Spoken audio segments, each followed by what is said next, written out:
अच्छा, एक सवाल से शुरू करते हैं। क्या कभी ऐसा हुआ है कि घंटों की पढ़ाई के बाद, शायद किसी जरूरी इम्तिहान की तैयारी के बाद, अगले ही दिन दिमाग से सब कुछ साफ? ये तो लगभग सबके साथ होता है। और अक्सर लोग ना इसके लिए खुद को दोष देने लगते हैं कि शायद मुझ में ही कोई कमी है, मेरी याददाश्त कमजोर है। हाँ, बिल्कुल। पर सच तो ये है कि ये कोई पर्सनल कमी नहीं है। ये बस हमारे दिमाग के काम करने का एक नेचुरल तरीका है। और आंकड़े तो और भी चौंकाने वाले हैं। रिसर्च कहती है कि हमारा दिमाग सिर्फ 24 घंटों में 70% नई जानकारी भूल जाता है। 70%। 70 मतलब कल की 10 घंटे की मेहनत में से 7 घंटे तो आज तक बर्बाद हो गए। ये तो ऐसा हुआ जैसे किसी लीक होती बाल्टी में पानी भर रहे हो। बिल्कुल, और इसी को वैज्ञानिक भाषा में कहते हैं द फॉरगेटिंग कर्व, मतलब भूलने की अवस्था।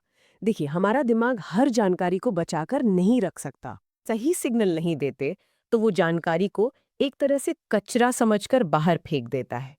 लेकिन फिर एक बात समझ नहीं आती। जापान में छात्र हजारों मुश्किल कांजी अक्षर सीखते हैं, हम्म और सिर्फ सीखते नहीं, सालों तक याद भी रखते हैं। तो वो ऐसा कैसे करते हैं? क्या वो हमसे ज्यादा मेहनत करते हैं? नहीं, इसका जवाब मेहनत में नहीं बल्कि तरीके में है। वो हार्ड स्टडी नहीं, स्मार्ट स्टडी करते हैं। Smart study. हाँ, और आज की हमारी चर्चा का मकसद यही है। हम उन 5 सरल पर बहुत असरदार जापानी तरीकों पर बात करेंगे जो इस फॉरगेटिंग कर्व को मात देते हैं। ठीक है, तो इस लीक होती बाल्टी को ठीक करने का पहला औजार क्या है? हमारे स्रोत बताते हैं कि यह है एक्टिव रिकॉल। एक्टिव रिकॉल, हाँ। ज्यादातर लोग क्या करते हैं? जानकारी को दिमाग में डालने की कोशिश करते हैं। मतलब किताब को बार बार पढ़ना, नोट्स को हाईलाइट करना। वीडियो देखना घंटों तक। हाँ, उन्हें लगता है कि जितना ज्यादा इनपुट उतनी अच्छी लर्निंग। और यहीं पर सबसे बड़ी गलती होती है। ये सब जो है ना, ये पैसिव लर्निंग है। इसमें दिमाग ज्यादा मेहनत नहीं करता। असली सीखने की प्रक्रिया तो तब शुरू होती है जब जानकारी को दिमाग से बाहर निकालने की कोशिश की जाती है। ओह, मतलब जैसे जिम में सिर्फ वजन को देखने से कुछ नहीं होता। बिल्कुल, उसे उठाना पड़ता है, मांसपेशियों पर जोर डालना पड़ता है। तो दिमाग को भी ऐसी कसरत चाहिए। सिर्फ किताब को घूरते रहने से न्यूरल पाथवे नहीं बनते। सही पकड़ा आपने। असली कसरत है याद करने का संघर्ष। जब हम पढ़ी हुई चीज को याद करने के लिए जोर डालते हैं, तब दिमाग को सिग्नल मिलता है कि अच्छा, ये जानकारी जरूरी है, इसे संभाल कर रखना होगा। तो इसका मतलब ये है कि अगर याद करने में मुश्किल हो रही है, जोर लग रहा है, तो ये एक अच्छी बात है। ये बहुत अच्छी बात है। वो मुश्किल ही तो सीखने का सबूत है। हम तो सोचते थे कि ये नाकामी है। नहीं, बिल्कुल नहीं। और इसे करने का तरीका बहुत आसान है। कोई चैप्टर पढ़ें, फिर किताब बंद कर दें। एक खाली कागज लें और जो भी याद आ रहा है उसे लिखने की कोशिश करें। जहां अटके, बस उसे मार्क करें और फिर किताब खोलकर सिर्फ वही हिस्सा देखें। मतलब रीडिंग बंद, रिकॉलिंग शुरू। एग्जैक्टली। ठीक है। तो जोर लगाना जरूरी है, लेकिन रोज रोज इतना जोर लगाना भी तो मुश्किल है। यहीं पर शायद हमारा दूसरा तरीका, द कुमॉन मेथड, काम आता है। ये कुछ टावर बनाने जैसा है ना, एक बार में एक ब्लॉक। हाँ, कुमॉन मेथड का पूरा दर्शन ही यही है।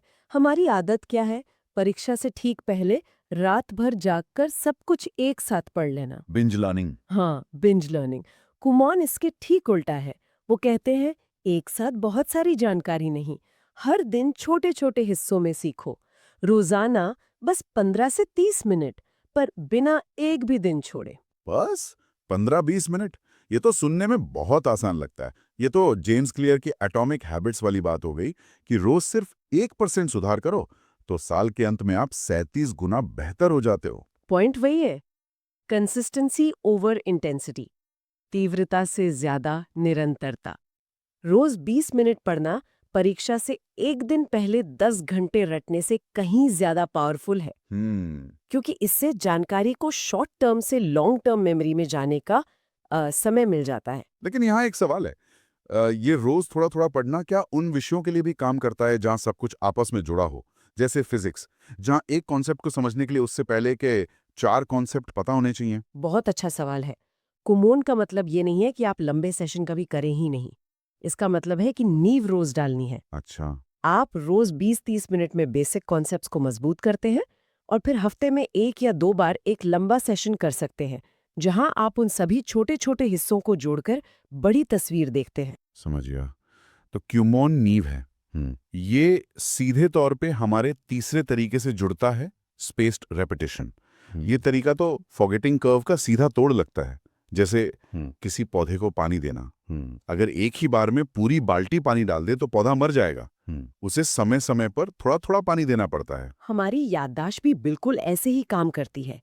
स्पेस्ड रेपिटेशन का सिद्धांत है कि जानकारी को ठीक तब दोहराना है जब हमारा दिमाग उसे बस भूलने ही वाला हो। ठीक तब? हाँ, ठीक उसी पल।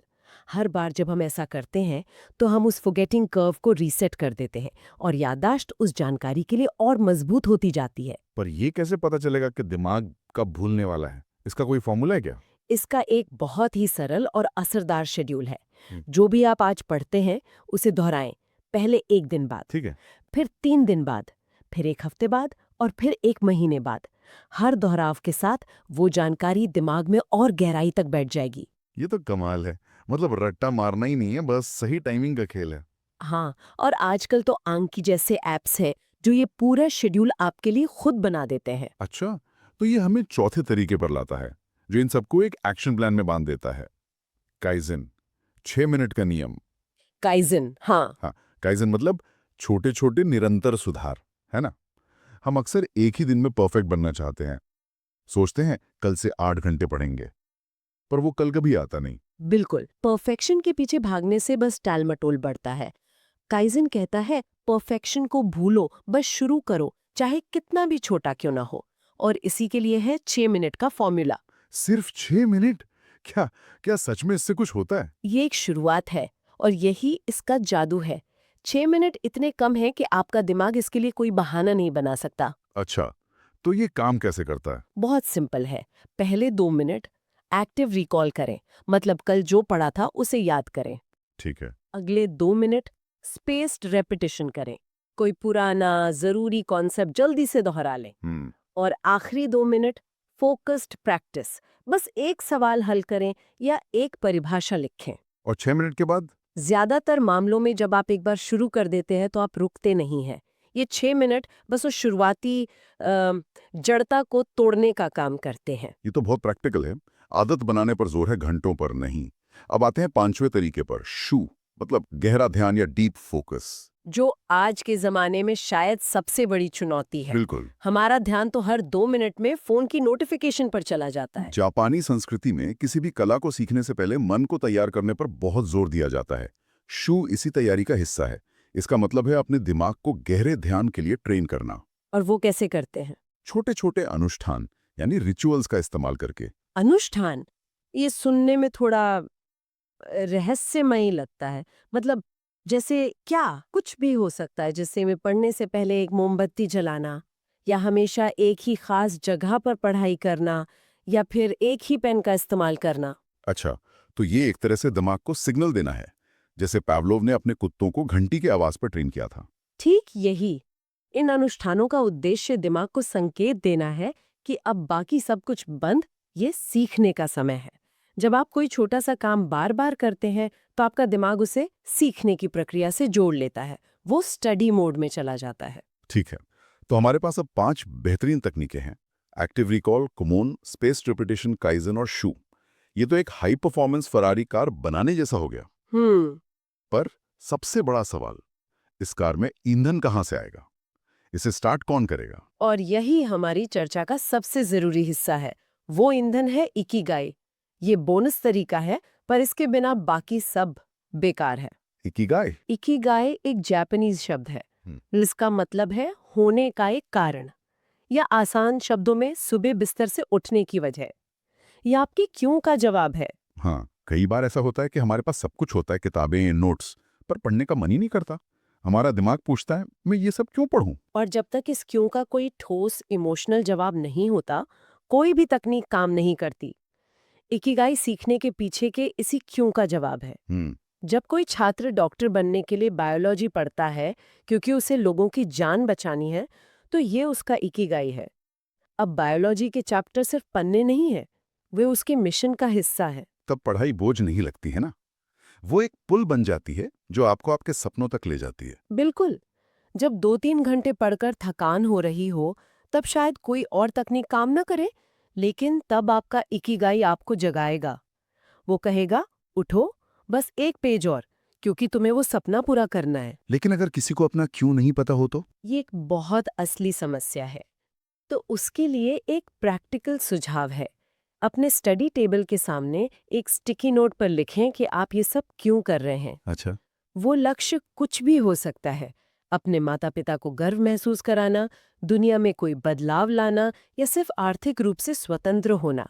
आपका क्यों बस आपके लिए सच्चा होना चाहिए। तो संक्षेप में ये थे वो 5 तरीके और उन सबको चलाने वाला ईंधन, एक इकाई। अब सुनने वालों के सामने 2 रास्ते हैं, या तो पुरानी लीक होती बाल्टी वाले तरीके से मेहनत करते रहें, या फिर इन स्मार्ट तरीकों को अपनाकर एक मजबूत बर्तन बनाएं जिसमें ज्ञान ठहर सके। और सब कुछ एक साथ बदलने की कोशिश करने की जरूरत नहीं है। हाँ, वो मुश्किल हो सकता है। बस एक तकनीक चुनें, आज ही। जैसे ये चर्चा खत्म होने के बाद 5 मिनट का टाइमर लगाएं और एक खाली कागज पर लिखें कि आज क्या क्या सीखा। एक्टिव रिकॉल का एक छोटा सा अभ्यास। बहुत बढ़िया। और एक प्रेरक विचार के साथ इस चर्चा को समाप्त करते हैं। टॉप 1% सीखने वाले स्मार्ट पैदा नहीं होते, वे बस अलग तरीके से सीखते हैं। तो मुश्किल से नहीं, स्मार्ट तरीके से सीखना शुरू करें। स्रोत सीखने को एक बहुत ही व्यक्तिगत क्यों या इकिगाई से जोड़ता है, पर यहाँ सोचने के लिए एक दिलचस्प सवाल उठता है। तब क्या होता है जब वो क्यों ही बदल जाए? जीवन में हमारे लक्ष्य बदलते रहते हैं, तो क्या ये सीखने की तकनीकें न केवल किसी एक विषय में महारत हासिल करने में मदद कर सकती हैं, बल्कि पूरी तरह से नए लक्ष्यों को अपनाने और शायद एक नया इकिगाई खोजने में भी हमारा मार्गदर्शन कर सकती हैं?